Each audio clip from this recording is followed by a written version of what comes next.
Hi, this is Maginoni, and welcome to another edition of The Good, the Bad, and the Disappointing. My good book of the week was it was hard to pick. It was between two books, and I actually went with Miss Marvel number 5. Now, while the other book was just fantastic in terms of action and art, what really drew me to the Miss Marvel issue was it it really is like old time Marvel, like with the picture the Peter Parker syndrome, where you have a high school superhero who's got to deal with school, has got to deal with fighting crime, and family issues. And in Kamala Khan's case, she's got some serious family issues because of the religion and her responsibilities, for the to the family, and it's all of that combined is just it makes it a much more a story with more angles, so to speak, like more depth versus, okay, here's just a superhero and he's fighting a villain. So that's what, for me at least, makes this book really work. Also, now whoever all I'm saying is the people behind this book might be watching some Naruto, because these ninjas with the headbands and the throwing stars, that's right out of Naruto. But that's besides the point. What we have here, like I was mentioning before, is, with Kamala with her family issues, her brother's getting married, and she has to be present for the two when the families are meeting. But she's fighting the ninjas, and then while that's going on, her school is like basically attacked by an army of clones of Kamala. Now the clones aren't doing anything bad. It's just, there's just hundreds of them, and so that's what it was just a fun read. Really enjoying this book. Again, I highly recommend picking this book up if you're not reading it.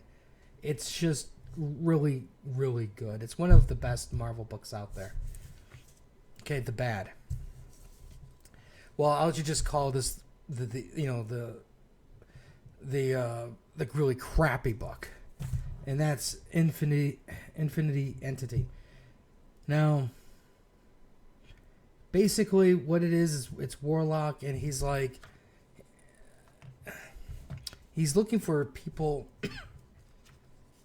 that can help him, and he's traveling through time.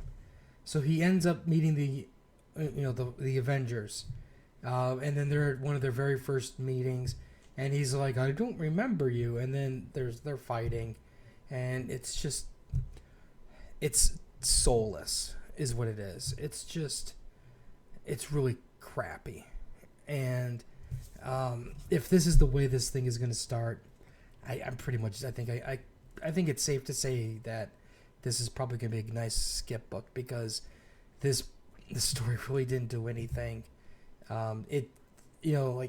It didn't do anything to capture my interest. The fights were just pretty lame, and it did nothing. So I'm just pretty much done with this one already, which is a shame.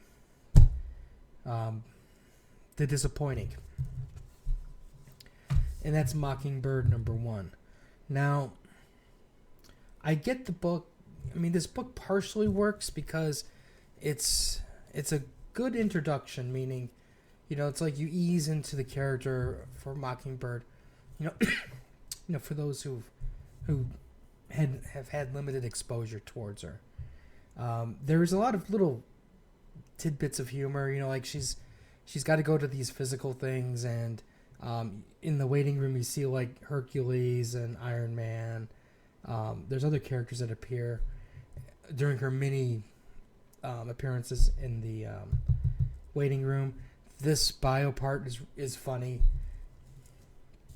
but to me it's just like, it was just kind of like reading the same story over and over and over and over again, and I really wanted more. I think I might give it another issue or two just to see how it plays out. But as a whole, I was just hoping for just a little bit more. and it just kind of fell just a little short. But anyways, your mileage may vary because I have a feeling there'll be segment of people who will like it. Anyways, that's it for the good, the bad, disappointing. If you have any comments or questions, let me know. Like, share. Let me know what your good or your bad books were for the week.